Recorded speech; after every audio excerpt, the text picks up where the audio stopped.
My name is Jensen Karp, and I'm a professional comedy writer, producer, rapper, and former morning show DJ. But above all else, I'm a sports fan. And I'm going to be honest, I'm extremely worried. Without any sign of competitive athletics worldwide, I feel pretty awful. So it got me wondering, if I feel this bad about it all, then how do the athletes feel? So that's what this podcast is all about.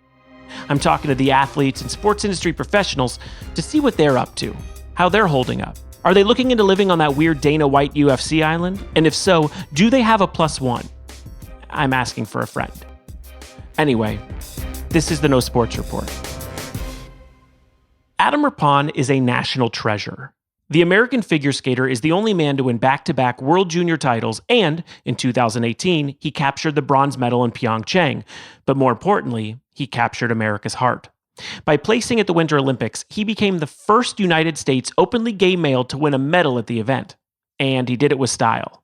Known for elaborate capes, feather prints, bejeweled pants, and a swagger all his own, he skated right off the ice when he retired in 2018 and walked onto things like Taylor Swift's You Need to Calm Down video, or the Oscars red carpet where he wore a Moschino BDSM-inspired tuxedo with a leather harness, or Dancing with the Stars, which he won in 2018 with the jazz number To Anything You Can Do, I Can Do Better. And that's true, because he's also outlandishly funny, which is annoying. You don't see me effortlessly nailing a toe loop. Know your lane, dude. His sarcastic tone and undeniable wit is what makes him 2 steps ahead, making political statements even when you don't know he's doing it. So yeah, there's a lot to hate about such a lovable guy, which you'll learn during my discussion with homeschooled hero Adam Rippon on the No Sports Report.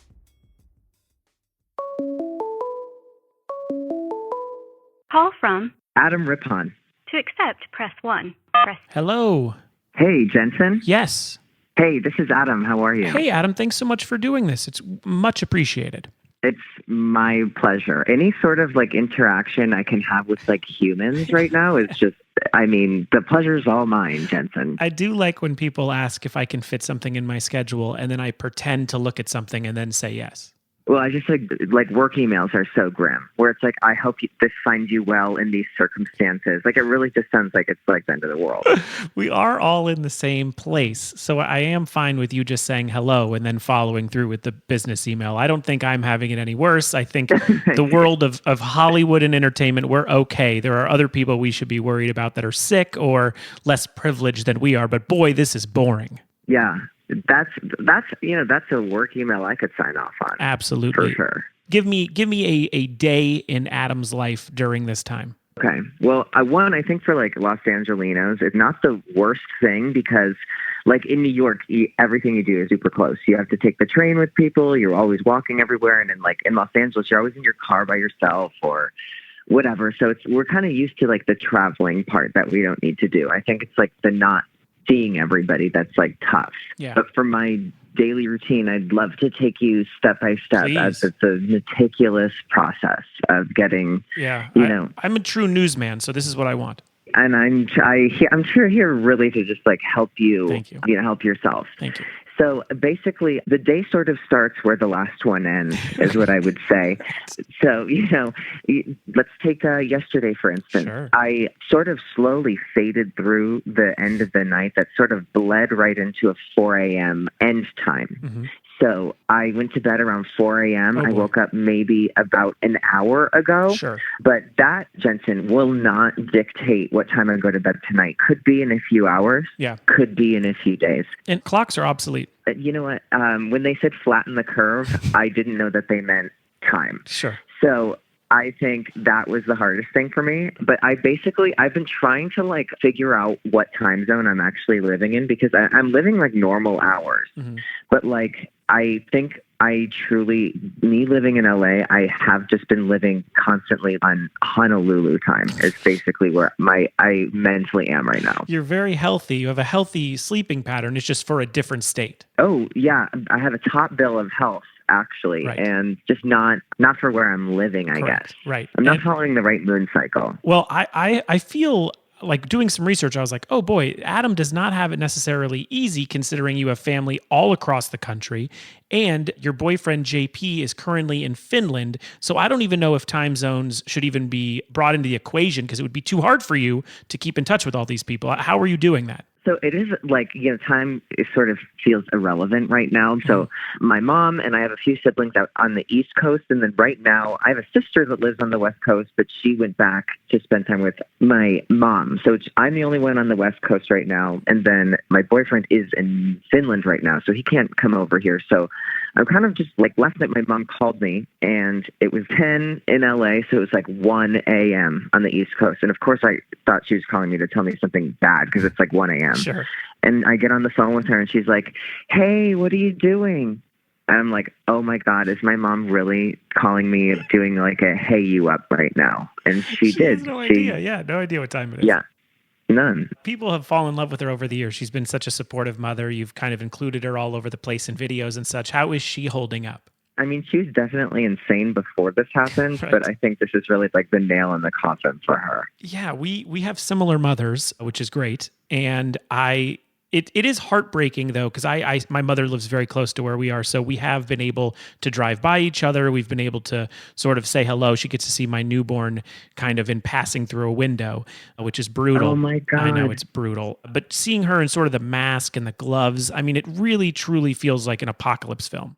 It's just, I think that's the most bizarre part of everything going on is that, you see it all on the news, you read about it, you do stay at home, you don't go anywhere. And then when you do make that like one trip outside, whether it's for a walk or it's your like time to go to the grocery store, and you really see everyone in like gloves and a mask, and it hits you that it's real and it's very local to like wherever you are. And I think that's been the most surreal thing is that I can relay my experiences to my family on the East Coast and they are going through the same thing. I can talk to my friends international. They're all going through the same thing. I can talk to my boyfriend who's in Finland and it's the exact same situation. So it's this moment where everyone in the world is feeling almost exactly the same. Yeah, it's nuts. Any new shows that you're binging? I feel like you have maybe joined into the Netflix bunch. I don't know. What have you found yourself watching during the downtime? Okay, so absolutely. I'm not one of those people who could be quoted as saying I've watched everything on Netflix, but I fell down a deep, dark rabbit hole of How to Get Away with Murder, and I've officially caught up all the way through to like the live episodes. Okay. Which is great. I mean, I'm obsessed with Viola Davis, so that was... We all are, yeah. That was a journey. So she put me on a journey, and I'm thankful for it. Then obviously...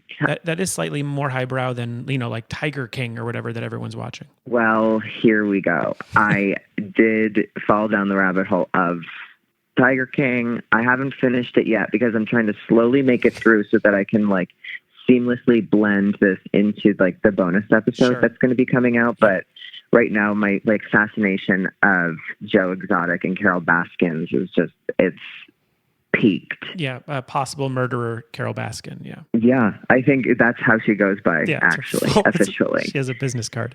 Yesterday on IGTV, you held a press conference explaining why you won't be joining TikTok in this climate. I wanted you to elaborate for it in case anyone didn't catch it on the world news, in case anyone missed it. What is your stance on TikTok? It seems to be a true quarantine hobby for everyone, but you are saying no. Well, okay. I do feel like I did do a press conference with myself, which I felt was necessary. So basically the gist of it is that I truly feel like I'm in an odd age bracket. I'm in sort of a gray zone for TikTokers. Yes. I think if I were younger, it would be fun. I'd be like of the trend. And then if I were older, it would be fun because it's fun that I just even know how to use my phone. I don't know. I can't do it. Here's the thing. I'm going to put this out there for the millions of people that are going to be listening to what I have to say about TikToks is that I'm still open to doing collabs on other TikTokers. Right. Absolutely. Wouldn't shut that door. And I'm even open to doing a duet with a friend at home. Great. So I'm not closing any doors right now. It's just not the right time for me. Yeah, thanks. No, I really do. My wife directs Disney television shows, and so she's around, teens and the cools, I call them, all the time. And they are always nonchalantly moving their hands in a dance thing, practicing it, getting ready to tape some TikTok later. And they're, they learn all the challenges and all those things. And so she downloaded it, and I'm not sure I've ever felt older, ever. Older. I also, to be honest, just rawness, I don't know how to navigate the platform. Yeah. Like, is that really bad? Yeah, no. It is terrifying. If you're over it, even I'm even going to say 25. It is purely a foreign language when going into it. And also, I'm like, I've said this out loud maybe 15 times while looking at it. How did they match up their voice to the lip syncing? How did they even do that? Yeah. I mean, Jensen, it's a time, and like I said, it's a flat curve right now. It's a flat curve for many things. Mm-hmm. As a former Olympic medalist, this will now be the fourth time the Olympics have been canceled or postponed ever, once during World War I, twice during World War II, and now for COVID. Keep in mind, this thing has weathered political boycotts, Nazi Germany, 2 terrorist attacks, and now it is being postponed. Did you ever imagine that something, as minimal at first as saying, hey, there's a virus going around in China, et cetera, did you think anything could rock the world, maybe of Olympics so intensely? No, I don't. I like this. What's going on right now truly feels like something that's out of a movie or something that you would read about. Yeah. And I even had like a conversation with one of my friends where I was like, I feel like there was this game on my iPhone called like Pandemic. Yes, there was. Yeah, absolutely. And I was always thinking like, this is such a far off, funny, interesting concept. I mean, the bad thing about the game is I always lost. So I think in this situation, I'm truly no help. Yeah. But I'm happy they finally canceled the games, because I think it's so easy to just look at the calendar and be like, oh, the games are in a few months. Maybe this will clear up in a few months and maybe we could still all go. But I think the deeper dive into that is that you're going to be taking people who have been training for the most important moment of their sporting career to the biggest competition of their lives, where they could still be putting their trainers and officials and teammates in danger, and you wouldn't have allowed them to get access to a gym or to training for months. So it's going to really promote this overtraining where people are going to get injured before the games. The games would just be a huge mess. So it wasn't the right time, and it was just really to like relieve all these athletes of so much anxiety. And I think now we're kind of left with, so the athletes who qualified, should they have to requalify, or can they now just focus on the games? I think they should just focus on the games. Yeah. But then for all the other athletes who haven't qualified yet, it's another year of dragging out. Truly, what I can say is like the most grueling, few months leading up to the games is the qualifying. So it's just so hard to have to go through that again. Yeah, and I guess from an athlete's perspective, which is rare to have in the Olympics, obviously, to talk to, but like, what would adding a year to your training mean? Like, what would that mean if I were to say, a few months before the games, hey, we're postponing it? Is that gruesome to hear? Yeah. I would say that, like, if I were a Summer Olympian getting ready for Tokyo 2020 and they said that they were postponing it, I'd probably have this moment of, like, feeling a huge loss, like almost like a death.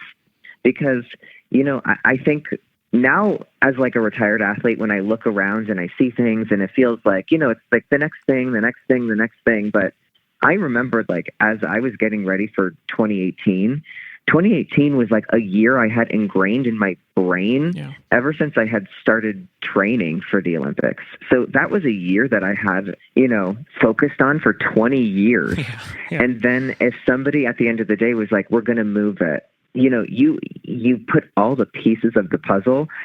To go to the Olympics is such a funny, once in a lifetime. You have to be born at the right time. You have to be in your peak physical shape at the right time.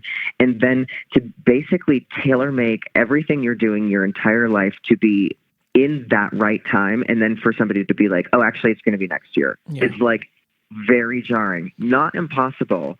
But I hope these athletes that are like feeling bad actually can use this to be like, you know what? I have one full year to get even more prepared.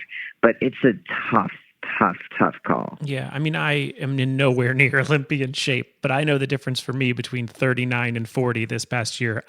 I feel my knees a lot differently. I feel a lot of things. So I assume there are other people who even just that 1 year physically feel the difference.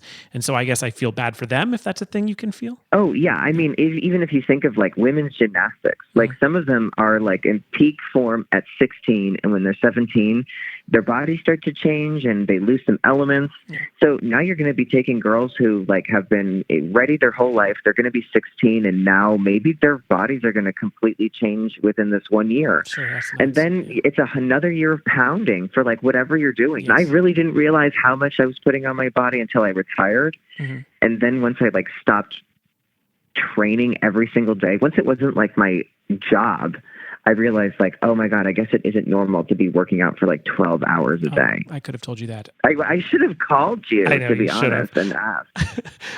More with Adam after this quick break. As you know, communities are experiencing these difficult times differently across the country. School closures, job disruptions, lack of paid sick leave, and the coronavirus' disproportionate impact on adults aged 60 and older and low-income families are all contributing to the demands placed on food banks across the country. So Feeding America, alongside their network of 200 local food banks, are actively coordinating with lawmakers, federal, state, and local agencies to tailor responses on a county-by-county basis, depending on what is most urgently needed to ensure our most vulnerable populations continue to have access to food and other needed resources during this emergency. Right now, their greatest need is donations and support of local food banks. Please visit feedingamerica.org to learn more about their response efforts and how you can help. And we're back with more Adam Rippon. You were homeschooled at one point. That was probably a very rare and unique experience you've had in your life. And now all of the United States and a lot of the world is experiencing what you did in your childhood. What are the advantages and disadvantages of what everyone is participating in? Well, I think I'd like to go on the record of saying, like, anybody who ever teased me for being homeschooled, now you can suck my dick. And then I would say the advantages of being homeschooled are that you can get a lot of work done all at once, so you don't have to do any work later, Right. which was never the route I took. My preferred route was not doing any work and then panic doing a full year's worth of classwork in like 4 weeks. Okay. Then I think the other thing is that basically you can kind of do it on your own time to get different work done. But I know a lot of kids are doing like Zoom meetings with their teachers and stuff. So like they're still kind of getting that like interaction with classmates and with the teacher. So I think that's great. Mm-hmm. But when I was homeschooled, my mom taught me for like 1 or 2 years, which was like a disaster for us. Sure. And why a disaster? I think that like, you know, it's just, I didn't listen. Mm-hmm. Jensen, I guess it was my fault. Hindsight's always 20/20. Maybe I should have listened. Well, are there any suggestions for parents then, as someone who didn't listen to theirs? What do you suggest to parents who are now finding themselves teachers out of nowhere? Start drinking or smoke weed. That's right. Like you're gonna need it. Very good. All right. You are known in the past for your eccentric and perfect song choices for these routines that you've done over the years that have been replayed on YouTube and viral. And I guess what I want to ask is, what are the perfect songs to add to your quarantine playlist? What are you thinking? I have a couple suggestions. I think we're going to turn a couple of these into a quarantine playlist for the podcast that you can get on Spotify. So anything come to mind when you're thinking about a quarantine playlist? I hate myself for like giving this up, but I'm going to share it because it's the truth. Oh, please. And I don't want to be known for anything other than the truth. It's a safe space here too. So yeah. Thank you. So do you follow on Instagram? This will all come together in a second, I promise you. Do you follow on Instagram or like on YouTube 5 Minute Crafts? No. I could guess what it is, but I do not follow it. Yes. It's crafts that take about 10 to 12 hours to finish and require endless amount of resources, but seem whimsical, but are also completely, absolutely fucking pointless. Sure. But they have videos where basically it's like if a girl has a chapstick, and she'll like push it on her lips like she's trying to like beat herself with it, and it'll break. And then they'll come to a shot of her. She's like, how did it break? And then they'll show her basically getting out a beaker and like a boiling pan and throwing 5 other broken chapsticks into a pan. Right. She'll boil it down, crush berries into it, find red pigment, and she turns it into lipstick.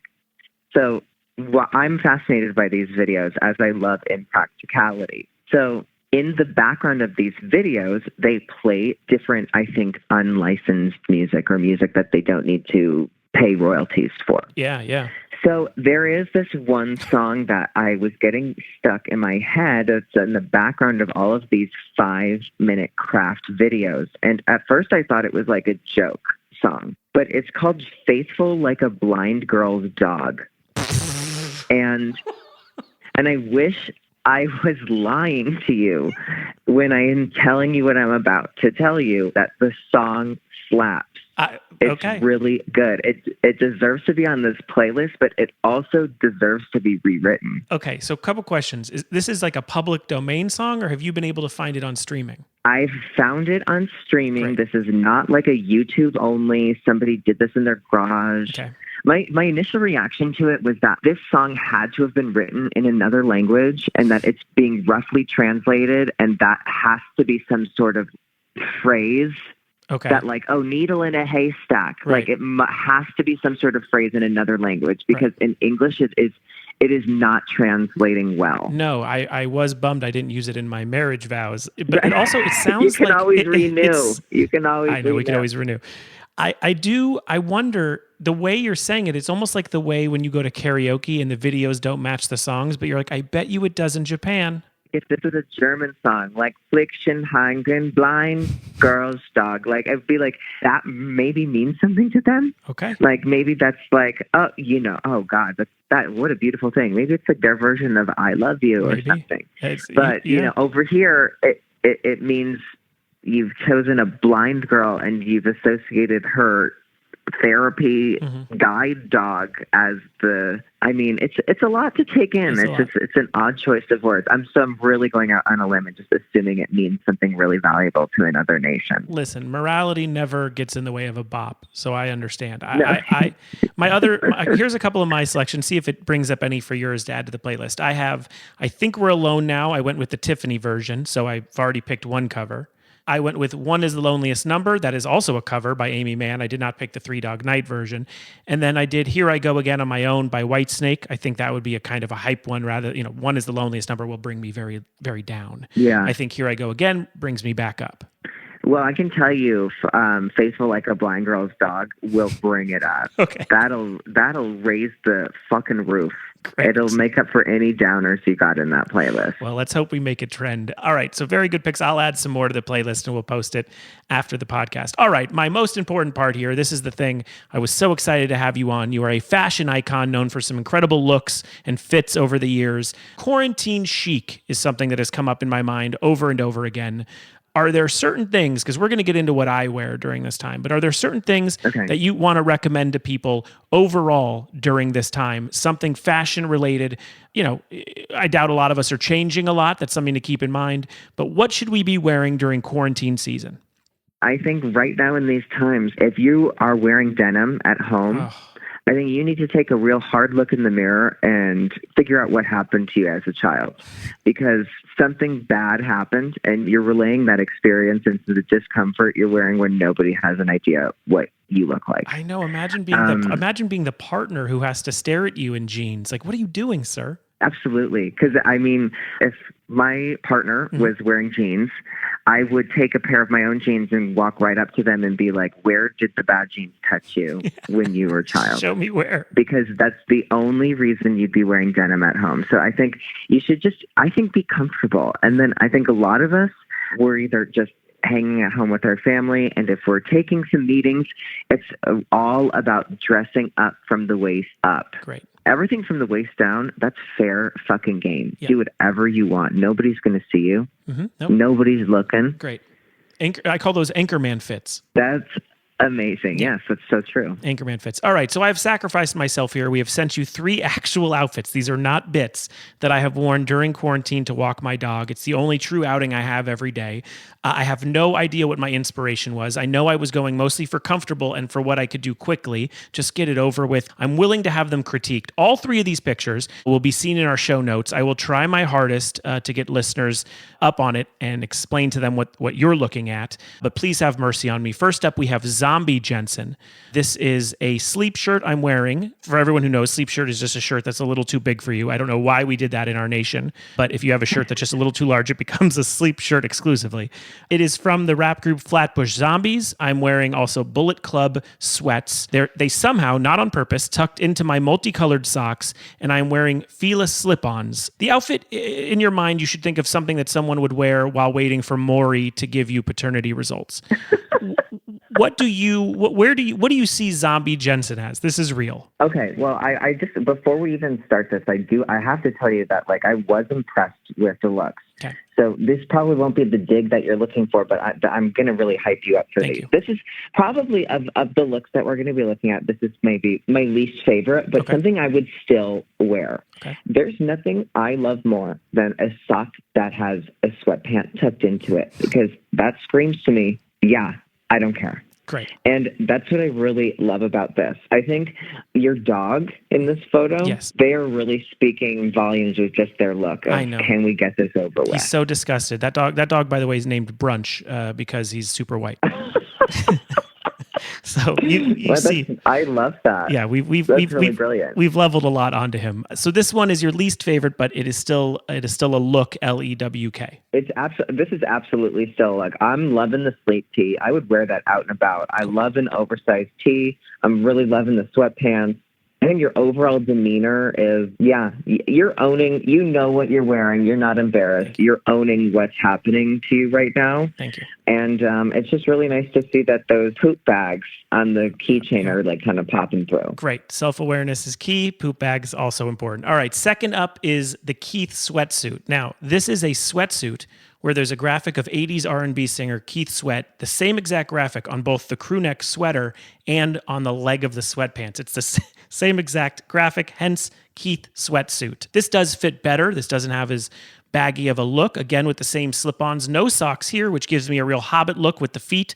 But this is also something that I wore during the quarantine. Tell us about it. Okay, actually, this is my favorite look. Great. Because I really feel like nothing says, like, take me as I am as a matchy tracksuit. I personally would 1,000% wear this on a daily basis. Great. I do think that, like, the no sock is a brave choice. Yeah. I go back and forth between, like, men showing their feet, because I think most men have busted feet. And so my kind of mentality on feet is that they're kind of the male private part. That, like, maybe you shouldn't show them, and if you are, you're being brave. Yeah. But you have great toes. Thank you. As I'm sure you've been told before, Yes, that they aren't distracting. They actually complement the outfit. I'm really into this one. I would wear Keith Sweats any day. Thank you. I also hope that gets me on Wiki Feet. All right. Lastly, Puffy Jensen. This is one that really, I tweeted it at the time because my wife was making fun of me as we were walking. It does look like I let a 4-year-old dress himself. It was somehow both hot and cold in Los Angeles, because you've been living here. It depends on what side of the street you're walking on. So I am wearing a huge North Face puffer jacket. It is George Costanza-esque, very big New York look. I'm wearing a Death Row Records t-shirt, barely visible underneath it. I'm wearing red athletic shorts. They're like Nike shorts made of like a cloth, which I cannot defend.